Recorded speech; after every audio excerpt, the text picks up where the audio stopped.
नमस्कार मित्रमैत्रिणींनो, मी विजया परब तुम्हा सर्वांचे स्वागत करते स्वामींची छत्रछाया या माझ्या यूट्यूब चॅनलवरती।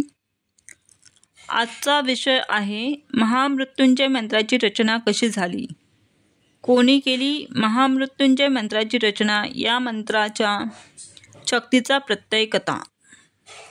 भगवान शिवाचे समर्पित भक्त मुरकुंड ऋषी निपुत्रिक असल्यामुळे दुःखी होते। निर्मात्याने त्यांना मूल दिले नव्हते। मुरकुंडाला वाटले की महादेव जगाचे सर्व नियम बदलू शकतात, मग भोलेनाथांना प्रसन्न करून हा नियम का बदलू नये। मुरकुंडने कठोर तपस्या केली। भोलेनाथांना मुरकुंडाच्या तपस्येचे कारण माहिती होते, म्हणून ते लगेच प्रकट झाले नाहीत। परंतु भोलेनाथ एका भक्ताच्या भक्तीपुढे नतमस्तक झाले। महादेव प्रसन्न झाले आणि त्यांनी ऋषींना सांगितले की मी नियम बदलून तुला पुत्राचे वरदान देत आहे, परंतु या वरदानाने सुखासोबत दुःखही येईल। भोलेनाथांच्या वरदानाने मुरकुंडाला मार्कंडेय नावाचा मुलगा झाला। ज्योतिषाने मुरकुंडाला सांगितले की या असाधारण मुलाला अल्पायुष्य मिळालेले आहे, त्याचे वय फक्त 16 वर्ष असेल। ऋषींचा आनंद दुःखात बदलला। मुरकुंडने आपल्या पत्नीला आश्वासन दिले की ज्या देवाने त्याला मूल दिले आहे तोच देव त्याचे रक्षण करेल, त्याचे नशीब बदलेल, त्यांच्यासाठी सोपे काम असेल। जेव्हा मार्कंडेय मोठा होऊ लागला तेव्हा त्याच्या वडिलांनी त्याला शिवमंत्राची दिशा दिली। मार्कंडेयची आई मुलाला वाढत्या वयाची काळजी करत होती। तिने मार्कंडेयाला सांगितले की त्याचे आयुष्य कमी असेल। मार्कंडेयाने ठरवले की त्यांच्या पालकाच्या आनंदासाठी तो त्याच सदाशिवाकडून दीर्घायुष्याचे वरदान मागेल, ज्याने त्याला जीवन दिले होते। 16 वर्ष पूर्ण होणार होती। मार्कंडेयाने भगवान शिवाची पूजा करण्यासाठी महामृत्युंजय मंत्र रचला आणि शिव मंदिरात बसून तो सतत जपू लागला। ओम त्र्यंबकम यजामहे, अर्थात आम्ही 3 डोळे असलेल्या देवाचे म्हणजेच शिवाचे पूजन करतो। सुगंधिम पुष्टिवर्धनम, अर्थात जो सुगंधित आहे आणि समृद्धी वाढवणारा आहे।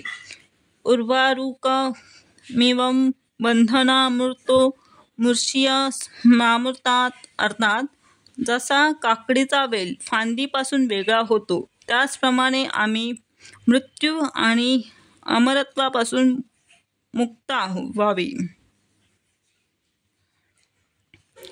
ओम त्र्यंबकम यजामहे सुगंधिं पुष्टिवर्धनम उर्वारुकमिवं बंधनामृतो मूर्तेमुष्यमामृतात्।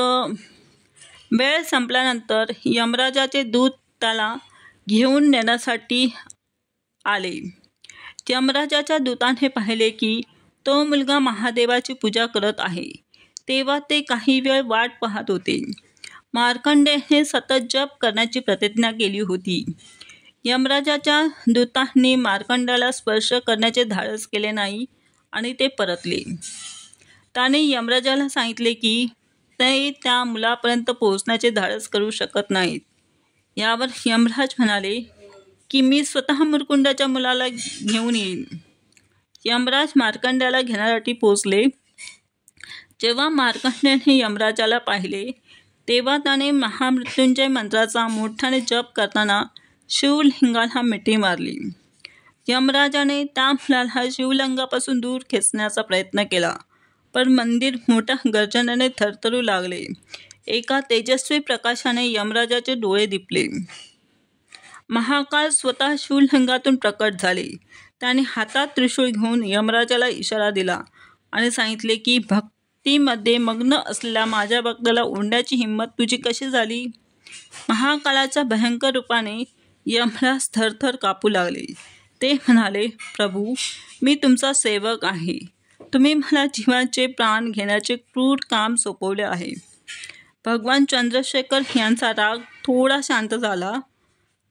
थोडा शांत झाल्यावर भोलेनाथ म्हणाले, मी माझ्या भक्ताच्या स्तुतीने प्रसन्न झालो आहे आणि मी त्याला दीर्घायुष्याचा आशीर्वाद दिला आहे। तू त्याला घेऊन जाऊ शकत नाही।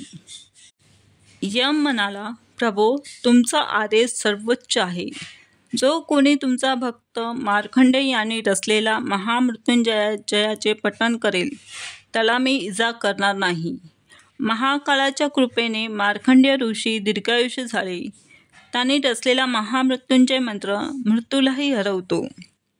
हे एक शक्तिशाली मंत्र आहे जो भगवान शंकराला समर्पित आहे. या मंत्राचा जप केल्याने आरोग्य, समृद्धी आणि दीर्घायुष्य लाभते. या मंत्राचा जप केल्याने मृत्यूच्या भीतीवर मात करता येते असे मानले जाते.